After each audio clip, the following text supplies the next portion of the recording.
¿Qué tal, amigos? En esta oportunidad nos dedicaremos a realizar un viaje en el tiempo, donde estudiaremos los inicios de la filosofía en Grecia y cómo ésta se desarrolla en un contexto que se encuentra dirigido hacia la búsqueda de la verdad, donde para ellos esta era el principio de todo. Para iniciar este estudio comenzaremos con los presocráticos, específicamente con la escuela de Mileto. Los presocráticos fueron los filósofos griegos anteriores a Sócrates, que vivieron desde finales del siglo VII hasta la culminación del siglo V a.C. De este modo, los últimos presocráticos no eran anteriores a Sócrates, sino contemporáneos suyos. La filosofía de estos pensadores se centró básicamente en la observación de la naturaleza. Aristóteles por eso lo llamará los físicos, debido a que hacían una física con método filosófico.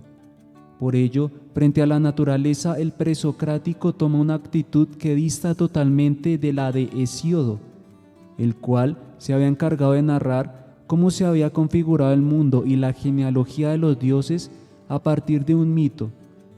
Por eso, la relación entre el mito y la filosofía es cercana, pero constituye un grave problema, debido a que se trata de cosas distintas.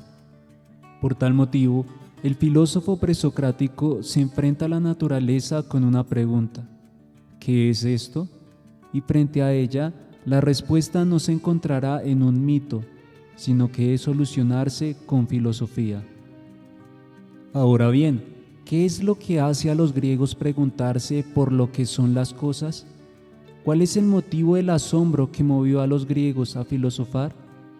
Si quieres saber las respuestas a estas preguntas, quédate hasta el final del video, te será de gran ayuda. Frente a estas preguntas, la razón de todo consiste en el movimiento, debido a que si las cosas cambian y pasan de un estado a otro, como en el caso de ser verde y pasar a ser blanco, si algo que era y deja de ser resulta que la misma cosa es y no es, el griego se pregunta entonces, ¿qué son las cosas de verdad? Por esto, lo verdaderamente importante es la pregunta inicial de la filosofía: ¿cuál es el principio de donde emerge todo? Las diversas respuestas que se van generando frente a esta pregunta constituyen la historia de la filosofía griega. Por otra parte, la filosofía griega tiene un origen que se remonta a las ciudades de la costa oriental del Egeo. Estas tierras eran las más ricas y prósperas de la Hélade. En Mileto, la más conocida de estas ciudades, apareció por primera vez la filosofía, debido a que un grupo de filósofos pertenecientes a 3 generaciones sucesivas intentan dar 3 respuestas a la pregunta por la naturaleza.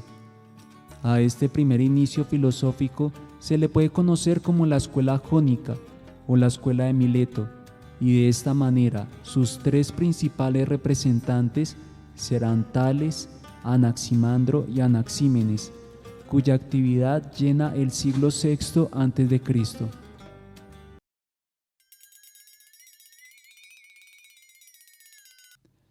¿Qué era el arjé para los antiguos griegos? ¿Un instrumento de trabajo que servía para labrar la tierra? ¿Un término que servía para designar el principio de todas las cosas? ¿O el apellido de la familia más poderosa de Atenas? La respuesta la encontrarás al final del video.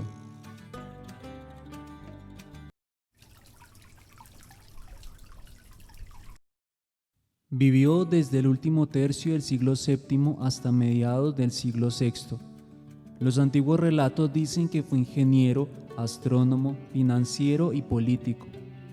Se le considera como uno de los 7 sabios de la antigua Grecia, debido a que se le atribuye la introducción en Grecia de la geometría egipcia y la predicción de un eclipse, por lo que fue considerado un hombre ilustre para su época. Una de las anécdotas que más se recuerdan de él fue cuando se encontraba estudiando los astros, debido a que se cayó en un pozo y al mirar hacia arriba se dice que una sirvienta graciosa se estaba burlando de él, debido a que le decía que se preocupaba tanto de las cosas del cielo que incluso olvidaba dónde tenía los pies. Pero frente a esto, lo que más nos interesa es su filosofía, pues según Aristóteles, para Tales el principio de todas las cosas era el agua, es decir, el estado de humedad, por lo que todas las cosas se encontraban compuestas de agua. La razón de esto sería que los animales y las plantas tienen el alimento y la semilla húmedos, así como también llegó a afirmar que la tierra flotaba sobre el agua. Por otra parte, el mundo estaría lleno de espíritus y de muchos demonios, o como dice Aristóteles, todo está lleno de dioses. Pero lo realmente trascendente es el hecho de que Tales, por primera vez, se encuentra sobre la totalidad de cuanto hay, no para preguntarse cuál fue el origen mítico del mundo, sino para saber qué es en verdad la naturaleza. Por eso, entre la teogonía y Tales hay un abismo, el cual separa a la filosofía de toda mentalidad anterior que se encontraba dirigida hacia los mitos.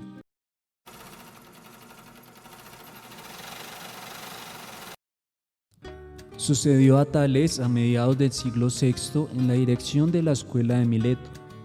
Escribió una obra que se ha perdido conocida con el título Sobre la naturaleza. Se le atribuyen diversos inventos de tipo matemático y astronómico, así como la confección de un mapa. Frente a la pregunta sobre el principio de las cosas, respondió que este era el apeiron, que significa el infinito, pero no en sentido matemático, sino más bien en el de ilimitación o indeterminación. Y conviene entender esto ilimitado en su magnificencia, lo cual provoca el asombro. Es la maravillosa totalidad del mundo en que el hombre se encuentra con sorpresa. Esta naturaleza es además principio, de ella surgen todas las cosas, pues unas llegan a ser, otras dejan de ser, partiendo de este principio, pero este permanece independiente y superior a estos cambios individuales. Las cosas se engendran por una segregación que se van separando del conjunto de la naturaleza, gracias al movimiento. Primero lo frío de lo caliente y posteriormente las otras cosas. Este engendrarse es una injusticia que es un predominio injusto de un contrario sobre el otro, es decir, lo húmedo sobre lo seco, lo caliente sobre lo frío, etc. Por esta injusticia existe un dominio de las cosas individuales, pero hay una necesidad de volver a las cosas, sin injusticias. Este será el apeiron, el cual es inmortal e incorruptible, y donde no predominan unos contrarios sobre otros, y por ello el tiempo será el encargado de hacer que las cosas vuelvan a esa unidad e indeterminación de donde han salido injustamente.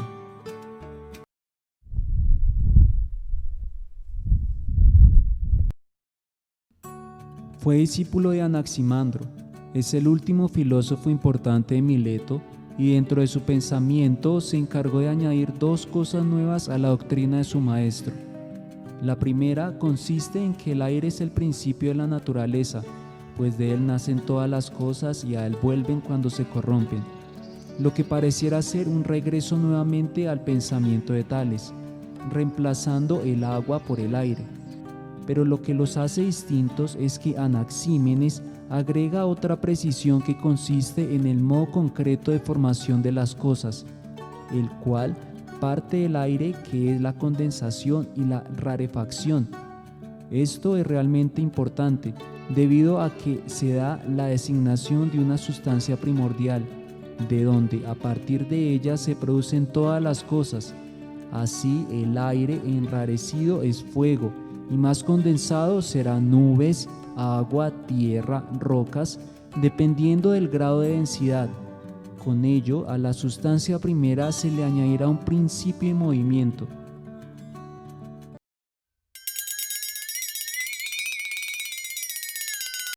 ¿Qué era el arjé para los antiguos griegos?